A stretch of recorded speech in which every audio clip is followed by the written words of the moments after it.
Specific AIIMS of education, ये third part है। विशिष्ट उद्देश्य, शिक्षा के विशिष्ट उद्देश्य। तो शिक्षा के वैसे शिक्षा के कई उद्देश्य होते हैं, लेकिन कुछ बड़े बड़े उद्देश्य होते हैं, मेजर होते हैं, जिसको स्पेसिफिक होते हैं, कुछ विशिष्ट होते हैं, स्पेसिफिक होते हैं।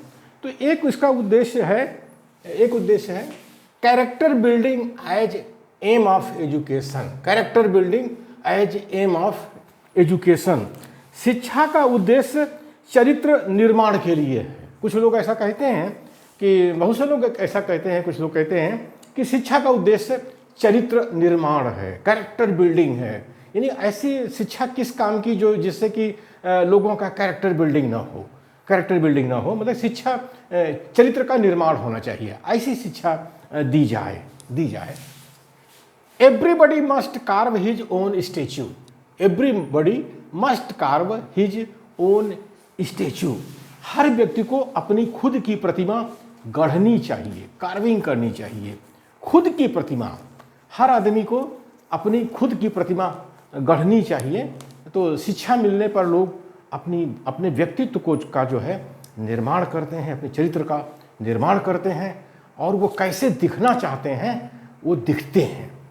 तो कहा गया है कि everybody must carve his own statue. हर व्यक्ति को अपनी खुद की प्रतिमा गढ़नी चाहिए।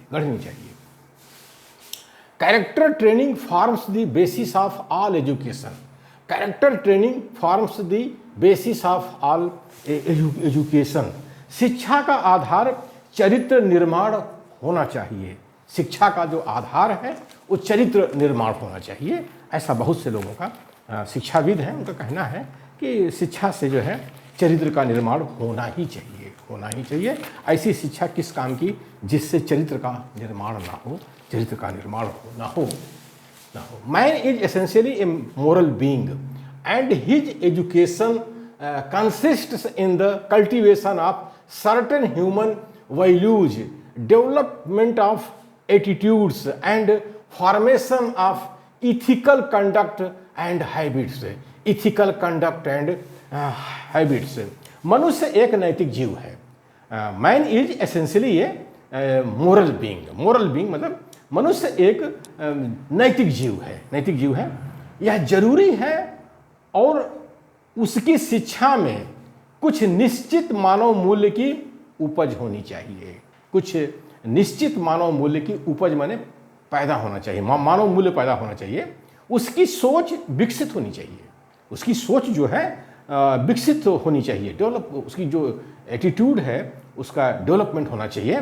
उसका व्यवहार एवं आदतें नैतिक होनी चाहिए। उसका जो व्यवहार है यानी जो कंडक्ट है और उसकी जो आदतें हैं यानी हैबिट्स हैं नैतिक होनी चाहिए, इथिकल होनी चाहिए। इथिकल। तो शिक्षा से क्या होगा? मनुष्य एक नैतिक जीव है। मनुष्य क्या है? एक नैतिक जीव है। यह जरूरी है और उसकी शिक्षा में कुछ निश्चित मानव मूल्य की उपज होनी चाहिए, उसकी सोच विकसित होनी चाहिए और उसका व्यवहार एवं आदतें नैतिक होनी चाहिए। इसीलिए शैतानों ने हमारे भारत के मूल निवासियों को शिक्षा से वंचित कर दिया कि अगर ये शिक्षित होंगे तो ये नैतिक हो जाएंगे, इनकी सोच विकसित होगी, इनका व्यवहार, इनकी आदतें सब नैतिक हो जाएंगी। जब ये नैतिक हो जाएंगे तो अपना संगठन बना लेंगे और अपना संगठन बना लेंगे तो इस देश की सत्ता पर कब्जा भी कर लेंगे। इसलिए ये संगठन ना बना सकें। बिना इथिकल कंडक्ट के और हैबिट्स के कोई संगठन नहीं बनता है। खास करके सामाजिक, सांस्कृतिक, धार्मिक और राजनीतिक संगठन ये नैतिकता के आधार पर ही बनते हैं और चलते हैं। ये कानूनी और जो तकनीकी बिंदुओं से नहीं बनते चलते इस तरह के संगठन। Character in the ethical sense is an inner consistency and unity which gives steadfastness and dependability to man's conduct. नैतिक भाव में यानी इथिकल सेंस में, नैतिक भाव में चरित्र मनुष्य की आंतरिक स्थिरता, आंतरिक माने इनर स्थिरता, कंसिस्टेंसी एवं एकता है, यूनिटी है। जिससे मनुष्य किसी बात के लिए दृढ़ता के साथ, स्टेडफास्टनेस, दृढ़ता के साथ खड़ा होता है और उसका व्यवहार भरोसे लायक होता है। भरोसे लायक मतलब डिपेंडेबल होता है, उसका व्यवहार भरोसे लायक होता है। तो कहा गया है कि नैतिक भाव में चरित्र मनुष्य की आंतरिक स्थिरता एवं एकता है, जिससे मनुष्य किसी बात के लिए दृढ़ता के साथ खड़ा होता है और उसका व्यवहार भरोसे लायक होता है, भरोसे लायक होता है। तो शिक्षा का इतना बड़ा महत्व है कि शिक्षा से जब चरित्र का निर्माण होता है, जब नैतिकता आती है, तो मनुष्य में कितना परिवर्तन होता है। तो ये शैतान जानते थे कि भारत के मूल निवासियों को शिक्षा से वंचित कर दो, भले ही 90% हैं, ये लाखों साल तक, क्या अनंत काल तक ये कभी भारत में अपना संगठन नहीं बना सकते और भारत की सत्ता पर कभी काबिज नहीं हो सकते हैं। ये शैतानों की बुद्धि है हमारे भारत देश में। इन्होंने भारत देश के मूल निवासियों को शिक्षा से वंचित किया। शैतान है, शैतान है। Education for character consist in the conquest of the higher intelligence over the lower impulses। ये अरिस्टोटल साहब कह रहे हैं, अरिस्टोटल साहब, अरस्तु कह रहे हैं चरित्र के लिए उच्च स्तर की शिक्षा जरूरी है।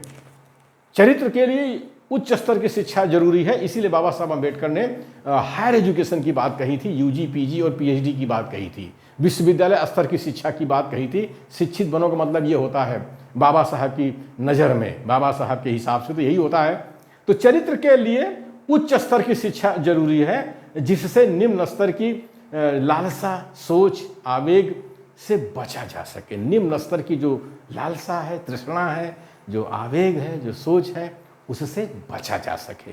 अगर उच्च स्तर की शिक्षा है तभी आप बच सकते हैं निम्न स्तर की सोच से, निम्न स्तर की तृष्णा से, या निम्न स्तर की जो लालसा है उससे आप बच सकते हैं। यही बाबा साहब कहते थे कि उच्च स्तर की शिक्षा चाहिए। तो चरित्र के लिए उच्च स्तर की शिक्षा जरूरी है, विश्वविद्यालय स्तर की शिक्षा जरूरी है, जिससे निम्न स्तर की सोच यानी लालसा, तृष्णा से बचा जा सके।